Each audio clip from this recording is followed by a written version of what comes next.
Halo, perkenalkan nama saya Ramadan Salman Al-Farisi dengan NIM 2301921471. Pada presentasi kali ini saya ingin memberikan hasil final report dari satu semester ini, yang dimana pada semester ini saya mengikuti program enrichment dengan proyek SSI, yang dimana dengan judul Health Data Analytics. Eh, yang pertama untuk technical kompetensi berikut adalah hubungan antara proyek Health Data Analytics yang saya kerjakan dengan kompetensi teknis yang saya miliki. Teori pendukung serta peningkatan kompetensi yang saya alami setiap bulannya. Di mana bulan pertama ada pengenalan dan persiapan data, bulan kedua ada eksplorasi data analisis atau EDA, bulan ketiga implementasi machine learning untuk data kesehatan, bulan keempat pengolahan data besar atau big data dan cloud computing. Di bulan kelima dan enam ada optimasi model dan pembuatan laporan akhir.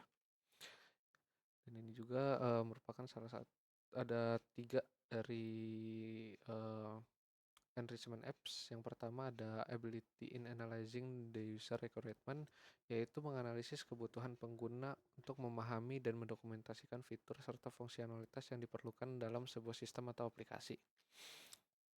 Yang kedua ada ability in designing solution according to requirement gathering, yaitu membuat desain sistem atau aplikasi berdasarkan hasil analisis kebutuhan termasuk arsitektur, alur kerja, dan struktur data. Yang ketiga ada ability in developing or coding solution based on application design, yaitu mengimplementasikan desain sistem ke dalam kode program menggunakan bahasa pemrograman yang sesuai, serta memastikan solusi berjalan dengan baik. Lalu berikutnya ada Employability and Entrepreneurial Skill atau EES. Yaitu pada program ini tidak hanya meningkatkan keterampilan teknis saya, tetapi juga membentuk saya menjadi profesional yang lebih kolaboratif, adaptif, dan inovatif dalam bidang hard data analytics.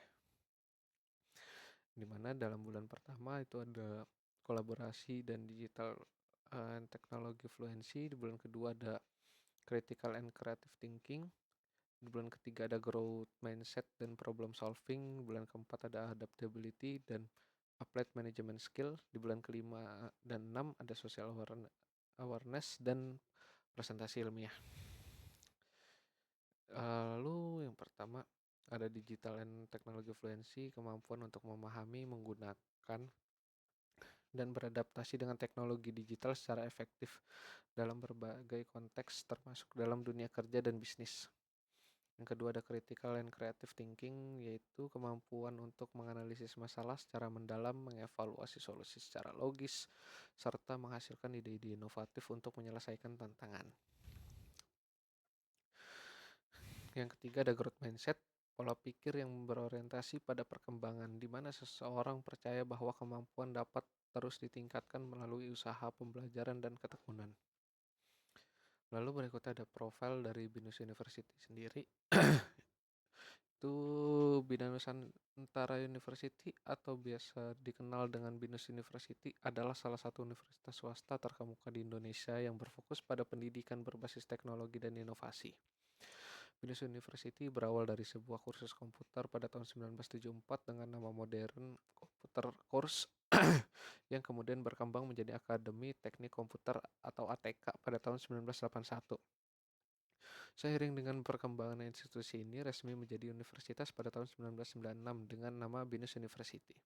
Saat ini BINUS University memiliki berbagai program studi yang berorientasi pada industri dan dan telah terakreditasi dengan baik secara nasional maupun internasional. Universitas ini juga dikenal dengan sistem pembelajarannya yang inovatif serta berbagai program yang mendukung mahasiswa untuk siap menghadapi dunia kerja. Salah satunya adalah enrichment program yang memberikan pengalaman langsung di dunia industri, riset, komunitas, dan kewirausahaan. Posisi dan peranan mahasiswa atau posisi dan peranan saya pada enrichment kali ini. Program enrichment ini saya partisipasi dalam Certified Specific Study Independent atau SSI, salah satu program pengayaan akademik Universitas BINUS Program ini memberikan siswa kesempatan untuk memperdalam pengetahuan para ahli tertentu di bidang tertentu melalui pembelajaran yang terstruktur dan mendalam. Untuk deskripsi proyek kali ini, saya menggambarkan dengan flowchart, yaitu ada start atau memulai, lalu ada pengumpulan data, lalu ada pembersihan dan pre-processing, lalu ada analisis data, lalu ada visualisasi dan interpretasi, kemudian ada pelaporan hasil, kemudian evaluasi dan pengembangan, lalu selesai. Untuk penggambaran atau pemvisualisasiin data yang sudah saya buat, itu yang pertama ada hasil dari regresi, yaitu perbandingan antara hasil prediksi model regresi menggunakan linear regresi dengan hasil sebenarnya, di mana garis putus-putus merupakan pembanding yang menyatakan bahwa hasil dari prediksi jika memiliki keakurasian 100%, sehingga dapat dilihat dari grafik hasil dari model hampir mendekati sempurna dengan residual plot yang dapat dilihat dari grafik berikutnya. Yang kedua ada hasil dari klasifikasi atau visualisasi dari klasifikasi, yaitu menggunakan model random forest classifier, di mana merupakan pengembangan dari decision tree, di mana menggunakan 100n estimator untuk menjadi base model decision tree-nya, di mana data akan dilihat secara acak per tree-nya. Hasil dari klasifikasi dapat dilihat dari confusion matrix yang dibuat membandingkan prediksi dan label yang hasil prediksinya benar. Lalu ada hasil dari clustering. Hasil ini pertama cari number of cluster yang paling optimal dengan menggunakan elbow method, di mana kita mencari pengurangan dari inersia paling sedikit, di mana artinya berarti penambahan jumlah cluster tidak terlalu memberikan benefit, bisa jadi malah modelnya menjadi overfit. Lalu lakukan clustering menggunakan k-means dengan 6 cluster, yang dimana di sini ada 3 tabel hasil dari clustering tersebut. Lalu yang terakhir ada kesimpulan.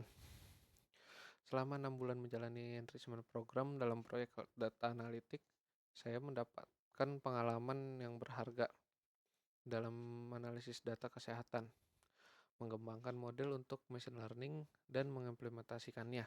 Proyek ini memungkinkan saya untuk membuat model prediktif yang sangat akurat yang memungkinkan proses diagnostik berguna berdasarkan data pasien. Tantangan utama termasuk data berkualitas buruk, kegagalan perekaman data, dan integrasi model ke dalam aplikasi. Tantangan ini diatasi melalui data pre-processing, feature engineering, model tuning, dan deployment. Selain itu, kerjasama tim dan komunikasi yang efektif dapat meminimalkan perbedaan dalam pemahaman teknis dan membantu pekerjaan proyek. Data science, machine learning, software development, dan desain UI UX meningkat dalam hal kemampuan teknis. Sementara itu, dari aspek soft skill, saya akan mengembangkan kemampuan pemikiran kritis, kerjasama tim, pemecahan masalah, dan kemampuan beradaptasi yang sangat mendukung keberhasilan proyek ini. Program ini memberikan pengalaman komprehensif di dunia analisis data dan sektor kesehatan, memberikan motivasi untuk mengembangkan tantangan di dunia kerja dan pengembangan solusi berbasis teknologi. Mungkin sekian hasil laporan yang sudah saya buat dan saya presentasikan pada kesempatan kali ini. Kurang lebihnya mohon maaf.